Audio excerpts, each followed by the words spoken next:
Hello, ನಮಸ್ತೆ.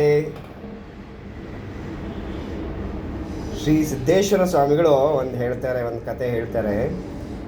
ಇವಾಗ ನಾವು ನಮ್ಮ ಲೈಫಲ್ಲಿ ಈ ಕುರ್ಚೆ ನಂದು, ಈ ಟೇಬಲ್ ನಂದು, ಈ ಮನೆ ನಂದು ಅಂತ ನಾವು ಬೋರ್ಡ್ ಹಾಕ್ತೀವಿ.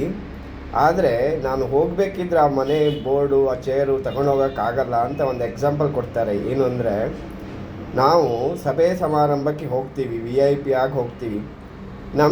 ನಾವು ಕುತ್ಕೊಳ್ಳುವ ಚೇರಿಗೆ ನಮ್ಮ ಹೆಸರನ್ನು ಹಾಕಿರ್ತಾರೆ. VIP ನಾವು ಹೋಗಿರ್ತೇವೆ. ಆ ಸಭಾ ಕಾರ್ಯಕ್ರಮ ಮುಗಿಯಲ್ಲಿವರೆಗೆ ಆ ಹೆಸರಲ್ಲಿ ನಾವು ಆ ಕುರ್ಚಿಯಲ್ಲಿ ಕುತ್ಕೊಳ್ಬೋದು. ಆ ಮುಗಿದ ನಂತರ ನಾವು ಆ ಚೇರಿಂದ ಎದ್ದ ಮೇಲೆ ನಮ್ಮ ಆ ಸಭೆ ಮುಗಿದ ನಂತರ ನಮಗೆ ಆ ವ್ಯಾಲ್ಯೂ ಇರೋದಿಲ್ಲ, ಅಂದರೆ ಅಲ್ಲಿಗೆ ಮುಗಿಯುತ್ತೆ. ಹಾಗೆ ನಾವು ನಮ್ಮ ಲೈಫಲ್ಲಿ ನಮ್ಮ ಧನವನ್ನು ಮುಗಿದ ನಂತರ ನಾವು ಬೇರೆ ಕಡೆ ಹೋಗಬೇಕಿದ್ರೆ ಇದನ್ನು ಎಲ್ಲ ಚೇರು, ಮನೆ, ಆಸ್ತಿ ಎಲ್ಲದೂ ಬಿಟ್ಟು ಹೋಗಬೇಕಾಗತ್ತೆ.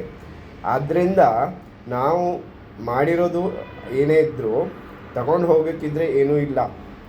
ನಾವು ಬರಬೇಕಿದ್ರೂ ಏನೂ ತಗೊಂಡು ಬಂದಿಲ್ಲ, ಹೋಗಬೇಕಿದ್ರೂ ಏನು ತಗೊಂಡು ಹೋಗೋಕ್ಕಾಗಲ್ಲ.